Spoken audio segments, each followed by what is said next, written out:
The Abominable Love, a novel by Dr. A. Ahmed.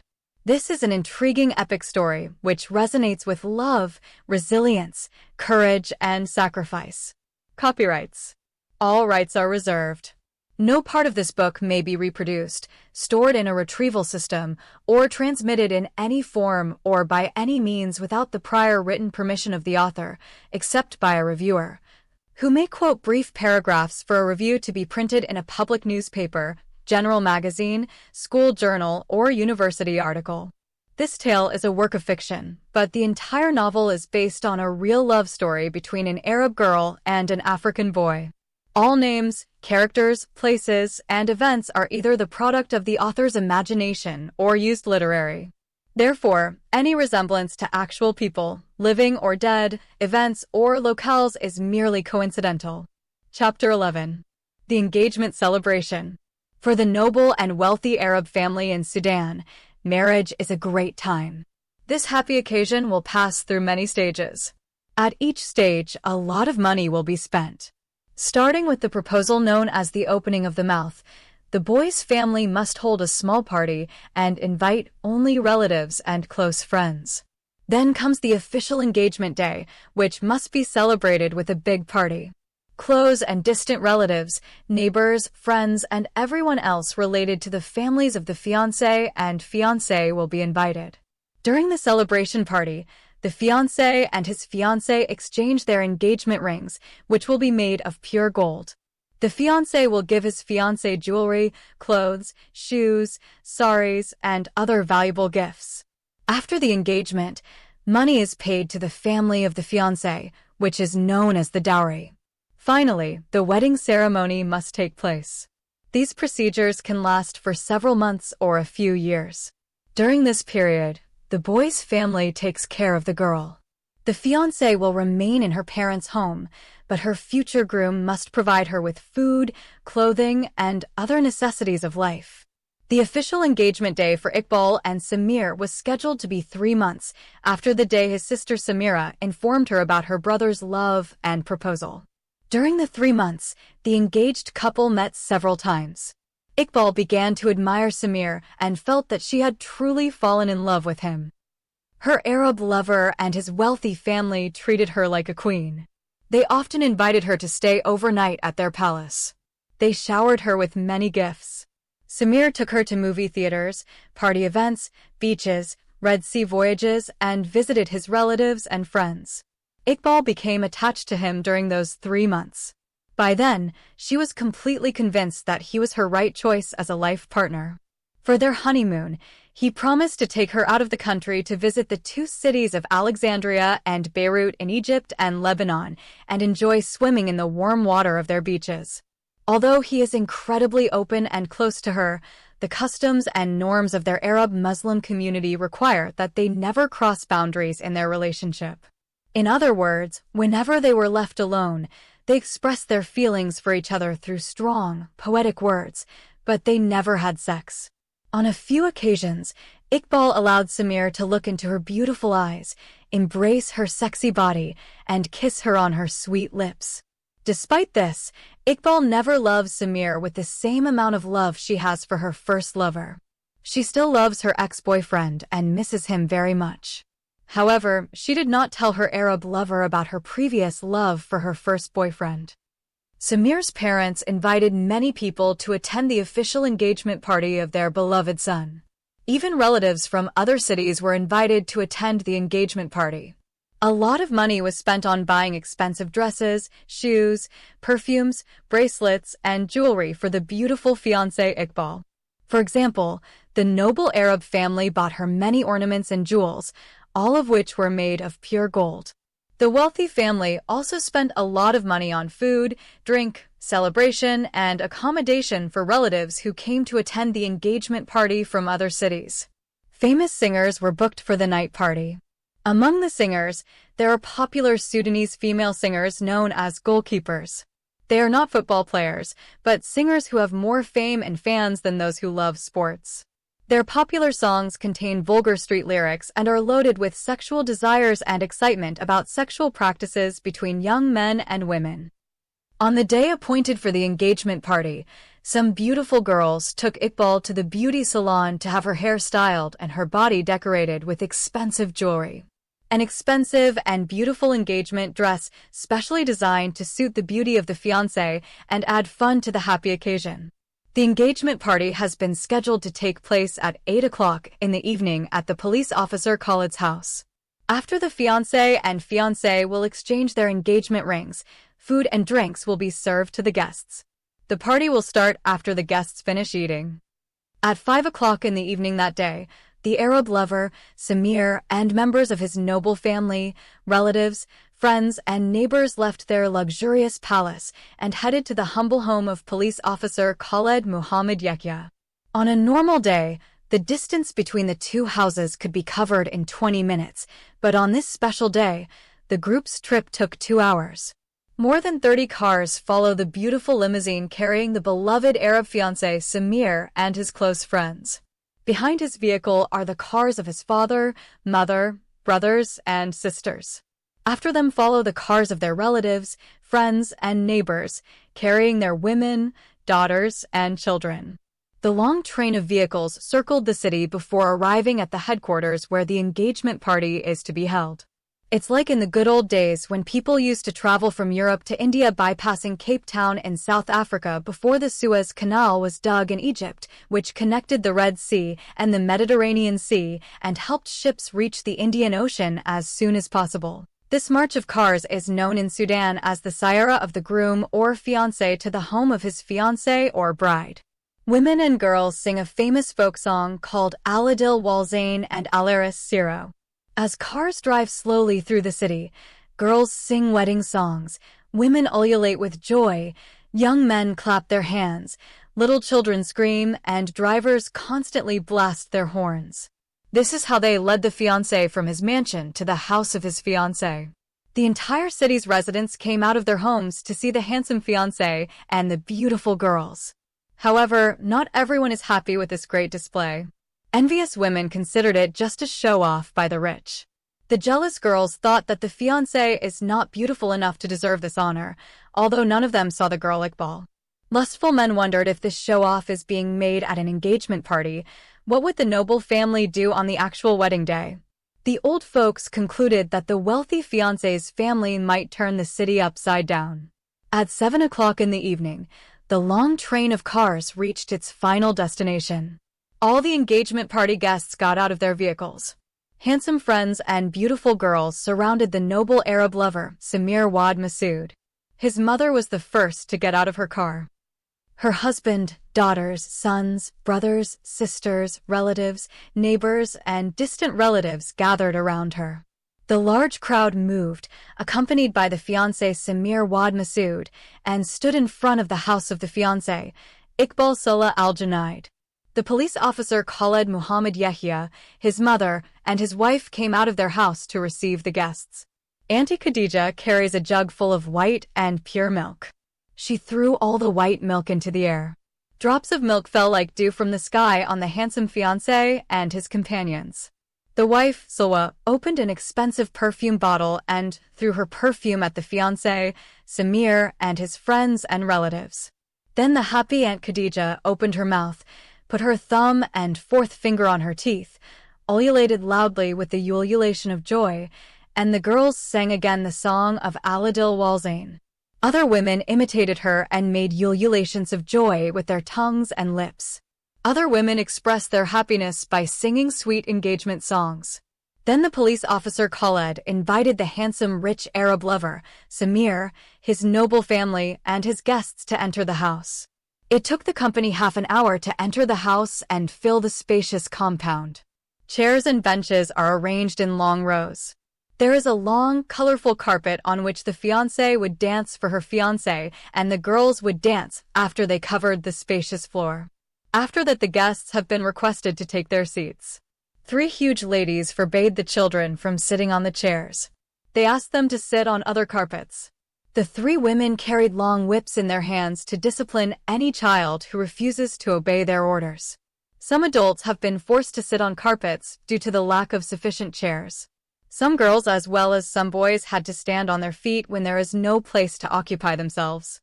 Once the guests were seated, the boys and girls began distributing sweets and soft drinks. The Arab fiancé, Samir Wad Masood, was directed by Officer Khaled to a platform that had been specially prepared for him and his fiancée. As the Arab lover occupied his comfortable throne near the other empty throne of his beloved Iqbal, a lady stood below the stage and made the following announcement. Ladies and gentlemen, the fiancée came with her friends from the beauty salon, and she is now at the house of the good neighbor Haj Hamid. Soon she will come and enter here with her entourage. No one should stand or move from his place to see the fiancée as she enters. These instructions are especially for children. The children do not move or stand when the beautiful fiancé passes. If any child stood or moved, he would be hit on the back or buttocks with a long whip. Is this announcement clear to you, children? Yes, the children all said in unison. The beautiful fiancé, Iqbal, will come and sit there next to her handsome fiancé, Samir. Everyone will be able to see the beautiful fiancé when she sits on her throne near the throne of her handsome fiancé. Chapter 12. The Scandal of the Runaway Bride. Shortly after the above announcement, the beautiful fiancé Iqbal entered, surrounded by 5 beautiful girls who are her entourage, as if she is a beautiful queen who had come to meet her handsome king. She walks slowly and gracefully. She is wearing a beautiful white dress. She holds a bouquet of colorful flowers in her hands. She is wearing red high heels. She is decorated with many pieces of jewelry made of pure gold. She is incredibly attractive in her new engagement dress. Everyone who has the opportunity to see a glimpse of her unparalleled beauty is touched by her sweetness and charm. Their eyes are wide open to see her exquisite beauty. Many guests haven't gotten a chance to catch a glimpse of her sweetness yet. They waited impatiently for her to ascend the stage and occupy the throne next to the throne of her fiancé. When Iqbal saw the large crowd that has gathered to see her, her eyes are filled with tears. She remembered her mother and father. She wished they were present to see how their only daughter was loved and honored. The fiancée continued walking until she reached the edge of the platform. The 5 entourage girls turned back when they saw the fiancé coming down to receive his fiancée. Iqbal felt Samir's gentle hand touching hers. He began to take her slowly and carefully to the top of the platform where there are their beautifully decorated thrones. When they reached their chair, Samir whispered in her ear, "You are so beautiful tonight." "I love you so much, Iqbal." She did not respond to his emotional words, but rather her eyes revealed to him the joy in her heart. Then the 2 Arab lovers sat down in their thrones and faced the crowd. All this time the crowd was so quiet that one could have heard a pin drop. Then the lovely fiancée Iqbal slowly and shyly raised her head and looked at the crowd. Her beautiful eyes kept roaming here and there on the many faces looking at her angelic face. All of a sudden, the joy of their wonderful engagement party has been disrupted by the screaming of a woman's loud voice. The loud shouting surprised everyone, as if a strong thunderbolt is falling like a lightning and struck everyone. It filled every heart with fear, panic, horror, and dread. "No, no, no," thundered the lady's voice. All faces turned to the woman. Everyone stood on their feet. Every ear waited for the woman to announce the reason for her sudden and unexpected objection. "My heart will stop. I will die," the extremely frightened woman screamed. Her screams are stronger, more horrific, and more violent than the voice of the Nigerian Falatia woman who discovered the murdered bastard baby or Walid al-Haram inside the creek in High Almadun neighborhood in the city of Gadaref. That awful discovery happened on a Friday morning, and today is also a Friday evening. The second difference is that that scared woman was an African, and today this frightened woman is an Arab. While she is screaming like crazy, she is shaking and sweating. She couldn't control her body, and so she fell on some ladies sitting behind her. 2 women are close enough to prevent the screaming woman from falling flat on her back and breaking her neck. "Help me, help me. I can't breathe." People gathered around the terrified woman. They thought she is having a major heart attack. "Bring to me Samir's mother. I must open my mouth and tell her something before I die of a heart attack." Samir and his mother made their way through the crowd and reached the lady. The noble Arab lover of the beloved Iqbal is the first to reach the terrified woman. He recognized her as his mother's sister. She is his visiting aunt who came from another city. She is breathing with great difficulty when Samir and her sister reached her. She's still sweating and shaking like a reed. She has to force the words out of her mouth. She grabbed her sister, Samir's mother, by her clothes. Then she shook her so violently that the mother of the fiancé thought her sister is going to kill her. Dust and ash will cover your head and fill your mouth. You will bring shame and scandal to the noble family of your husband, the great Arab Sheikh Masood. Her powerful and angry condemning words filled the ears of Samir and his mother with terror like a bolt of thunder. Thinking that she has lost her senses and become insane, and therefore no longer knew what to say or do. Ashes will cover your head, and dust will fill your mouth if you allow your pure Arab son to marry this girl.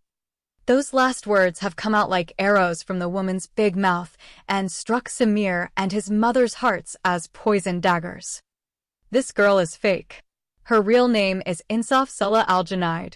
She had become pregnant with a bastard child, conceived out of adultery.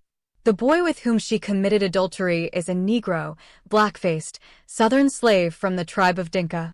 Her Arab father, Hajj Salah al-Junaid, had locked her inside the house for 6 months until she gave birth to her bastard child, Walid al-Haram. She and her mother, Haja Amina, killed the cursed child and threw his body at night into a seasonal creek called Khor Abu Farga. To hide the scandal, her religious father, Hajj Salah al-Junaid, married her to an old man named Hajj Taha.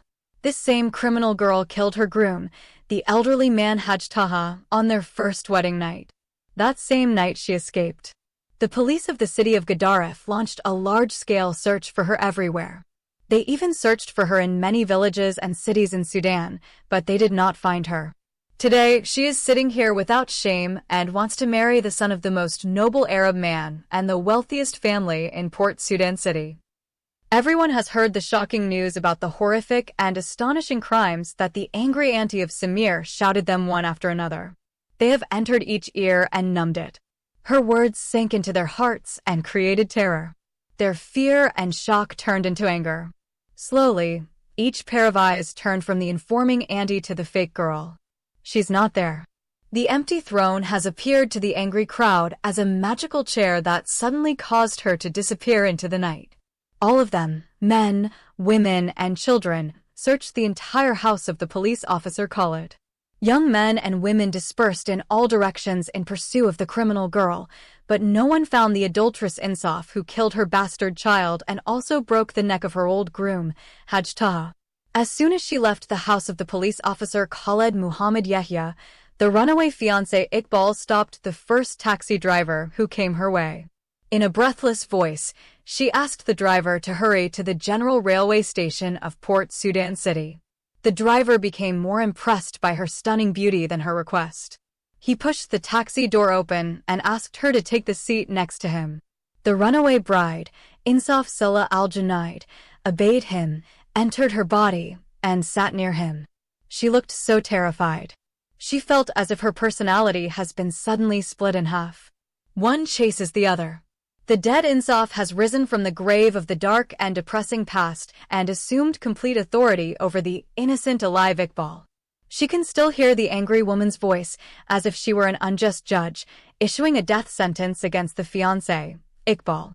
Insaf closed her eyes and placed her fingers in her ears to block the hideous vision and sound of the woman's condemning words.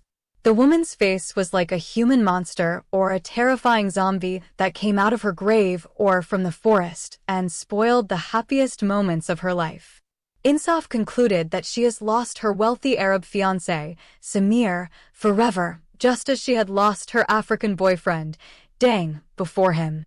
In an instant, everything turned upside down. Everyone is her enemy now.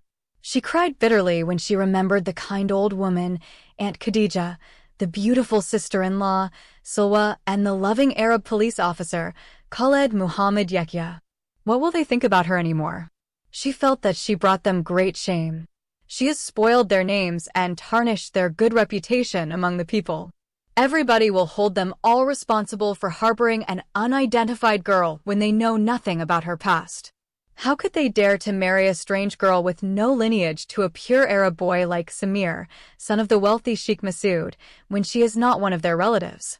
How could Haja Khadija claim that the girl is related to her and swore to God that she has a blood relationship with her family when she is not? How could the police officer, the senior official in the Sudanese Railways trains, Khaled Muhammad Yahya, justify himself before the law when he is now accused of harboring a criminal girl who murdered her child and her husband? Those questions have continued to plague the bleeding conscience of the bride, who is fleeing from the corpse of her murdered aged husband Haj Taha and escaping from her fiancé Samir. She wished she is dead and not alive to witness such a black and fateful day. Then the thoughts of the frightened fiancé, Iqbal, moved to her Arab fiancé, Samir, and his noble family. What will happen to her second lover, Samir, after he learns about her hidden past? Will he believe every word the crazy woman says about her? Although she did not hear every word the angry woman said about her, Insaf guessed the rest of her report. She knew that the woman would tell them about her love affair with the black African boy, Ding, and her forced arranged marriage to the old Arab man, Haj Taha, who was 77 years old.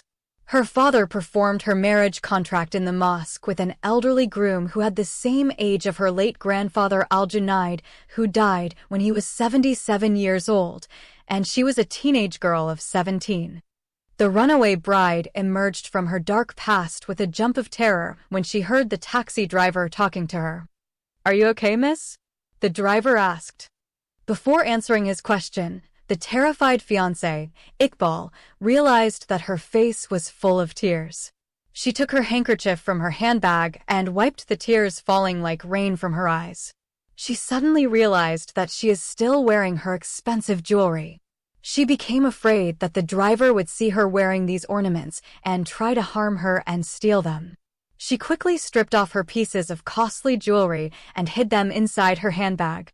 Iqbal noticed that she has a lot of money in her possession inside her handbag. She felt some relief when she made this discovery. As soon as the taxi arrived at the Port Sudan railway station, she paid the fare to the driver, hurried into the train station, bought her ticket, and boarded the first train traveling outside the city. She reserved her seat at the last stop of this long train. An hour after she boarded, the runaway bride, Insaf, was able, through her heavy tears, to see the passengers running to catch the train as she looked through the window. People standing on the platform waving their hands to their relatives. The train's speed increased rapidly. The beautiful fiancé, Iqbal, slowly raised her hand and said sadly, "Farewell, my Arab fiancé, Samir. Goodbye forever, my love. We may never meet again even after our death. You will be in heaven, and I will be in hell." The long train came out swiftly like a missile launched from ground to air, heading towards the plateau of the majestic mountains of Port Sudan. When she reached the mountains, the fugitive wife, Insaf, could not be able to see the city lights. Darkness spread everywhere like the cloudy black sky during autumn in mid-August. She set her memories free rein to relieve the painful events of the past. She was forced to remember those dark days when she was locked in her room as an outcast girl who was isolated from others because of a dangerous disease she was carrying in her body like plague or coronavirus. Insaf was still feeling her father's harsh beatings and his repeated threats to kill her in an honor killing. Her angry mother fed her in her confinement room as if she were a lunatic young woman. If she dared to leave the house, her father would swear to slaughter her with his knife, just as if a sheep were slaughtered. Over and over again, he yelled at her for bringing scandal to the family by associating herself with that damned black slave. To calm his boiling anger, he shaved her head and made her bald, tied her with ropes like a rabid dog, forced her to spend days and nights without food, and flogged her constantly with the Alangi whip, which was like a cat-o'-nine-tail. Her cruel mother forced her to undergo female genital mutilation without any kind of freezing or anesthesia. Her angry mother had brought an old hag circumciser who used a kitchen knife to mutilate her daughter's private genitals. It was the most painful surgical procedure the imprisoned daughter, Insaf, had ever gone through. For her, it was more cruel and more painful to her genitals than cutting off her head with a sharp dagger. The demented old circumciser used a cooking knife to circumcise her genitals, which were already mutilated in childhood. Finally, her deeply religious father Haj Sulla married her to an old man, Haj Taha, who was older than her late grandfather Al-Junaid. She begged her mother to prevent her father from selling her in marriage to the hunchbacked old geezer. But her pleas did not convince her cruel mother and did not move her father's hardened heart. She was only 17-year-old, and her groom was 77-year-old. He was at the same age of her late grandfather Al-Junaid. He was a polygamous man, already married, with 3 wives hanging in his ropes and many sons, daughters, and grandchildren. The minor bride, Insaf, recalled her struggle with him when he entered her hut at night and tried to rape her. She kicked him with her legs, scratched his face with her nails, bit his hands with her sharp teeth, and beat his decrepit body with her fists. When all her efforts did not succeed in removing him from her body, she tried to kill him. The bride Insaf remembered when she pushed her aged groom Haj Taha, and the old geezer fell on his back and hit his head on the ground. The hard floor crushed his fragile skull and blood poured from his head like red liquid. He struggled for a while before dying like an old camel foaming in his mouth because it got hit in the neck by an axe. He was unable to violently rape her and rob her virginity as he intended before she sent him to his cruel death. The trapped bride stood terrified, looking at the lifeless corpse of her old groom, and every member of her body was trembling. His eyes bulged wide open. His head and mouth were bleeding. Insaf had never expected that one day she would cause someone's death. Her heart was beating fast, and her body was sweating profusely. In that terrifying moment, she felt like another being emerged from her body and forced her to escape. She opened the door of her hut and ran. For the first time in 6 months, the door to her prison hut was left open from the outside. For half a year, she was locked in her hut by a huge padlock and fed like a wild animal. Then the terrified bride Insaf reached the outer door of her house at the speed of light, opened it, and fled in terror as if the devil were chasing her with a pitchfork in his hands. She did not stop or look behind her for fear that she would turn into a pillar of salt like the wife of Lot. More than 15 rabid dogs chased her, but none of them were able to catch up or overtake her. She entered the dry creek, which was the same creek in which the murdered bastard child was found, and she was accused of having given birth to through adultery with her African lover, the so-called uncircumcised slave, the black Negro Dang. The runaway bride ran into the deep creek like a frightened cat. The darkness of that sultry Friday night made the deep creek seem like a long dark tunnel. She could only see her way through her past memories of the creek, Khor Abu Farka. She stuck her legs in the holes, tripped over bushes and garbage several times, and fell over her body repeatedly. She continued her escape until the creek brought her to an open place under the railway lines. She left that scary creek and headed towards the only railway station in her city, Gedaref. She had no travel plans or specific goal, except that she wanted to be as far away as possible from the old man's corpse. Then the runaway bride Insaf found a train that had just arrived at the station and climbed inside. She didn't have money to buy a ticket. She had no idea whether the train was heading east or west. The old man's horrific dead body continued to haunt her all the way from the city of Gedaref until the city of Port Sudan. The wayward bride, Insaf, knew and understood that she would have to remain on the run from the police and justice for the rest of her life. Chapter 13. A long 4-day train trip. While remembering those horrific memories of her dark past, Insaf did not know how far the train has traveled. Every now and then, she felt the train stop. At every stop, she could hear people chattering. These people spoke many different dialects, but she didn't understand any of them. Very few passengers can speak her native language. Those Eastern Beja tribes cannot speak Arabic.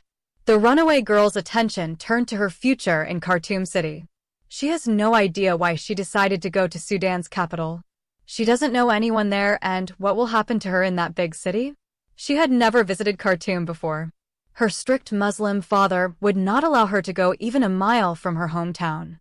The first time she traveled outside of her city was when she escaped from the old man's corpse. He was like a zombie that rose from his grave and chased her out of Port Sudan City. She doesn't know how long she can hide from the police. When the police catch her, she is expected to be tried and convicted by the criminal court as the murderer of her husband on their first wedding night, and the judge sends her to the gallows. Such a prospect terrified her and thus changed the course of her thoughts. Once again, she began to think about her future in that large cosmopolitan city. Insaf heard from her classmates at the girls' school and her neighbors many horrific stories about life in Khartoum. She heard that some innocent girls of her age had been kidnapped, raped, and murdered. Other girls were subjected to intimidation, sexual blackmail, and forced into prostitution and slavery. She also heard that women in the city of Khartoum enjoy such freedom that they walk in the streets almost naked or half-clothed. Young women do not wear the hijab, niqab, abaya, or sari. A girl can wear pants and a shirt like a boy. Some girls wear bikinis and swim in swimming pools and Nile beaches, almost naked in front of everyone. Some liberal women smoke cigarettes, drink alcohol, and use snuff and drugs like men. Some girls even ride bikes and drive cars. Therefore, there are no significant differences between males and females in the cosmopolitan city of Sudan, Khartoum, which is called the Triangle Capital. The runaway bride Insaf came out of her deep thoughts with a jump of fear when a woman spoke to her. "How are you, my daughter?" an elderly woman said. The frightened girl replied, "I'm fine, Auntie. Please come and join us in breakfast." "Thanks, my kind auntie. I'm not hungry." "What is your name, sweetheart?" "My name is Ashraka Salah al-Junaid." Insaf lied again about her name. "My name is Nafisa, and this is my cousin Hafsa. We are traveling to Kassala City." "What is your final destination?" "I am traveling to Khartoum." "Khartoum in this slow train. We ask God to help you and send his angels to protect you on your long journey." "Thank you, Auntie Nafisa." The two women began to devour the food loudly as if they had never eaten chicken before and left the fugitive Insaf to her thoughts. The runaway fiancé, Iqbal, has become surprised when she learned that her next day of escape from her fiancé, Samir, has already begun. She looked out the window and saw sunlight. She understood from the two women's conversation that they are close to the city of Kassala. The wayward bride knew that the second largest city after Kassala is her city of Gedaref. She is afraid that one of her relatives or neighbors might see her at the train station, recognize her, and report her to the police.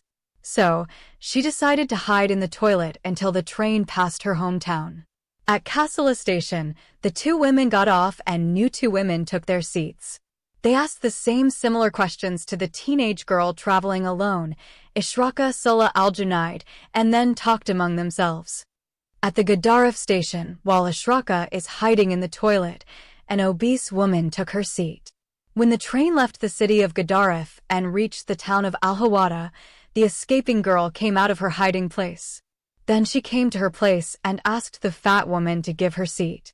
The runaway girl, Insaf Salah al-Junaid, presented a confirmed booking ticket in her name from Port Sudan to Khartoum. Despite that, the obese woman refused to give up the seat until all the other women collectively threatened to call the police on her. She is a short and bulky African lady with muscles like a man. Because she is afraid of the police and not the women, the huge woman gave Insaf her seat. At the Sinar interchange station, many African women stormed the ladies' compartment. None of them have a ticket or reservation. Shortly after the train left Sinar al-Madina city, some of these women had been arrested by the police and taken to the custody room.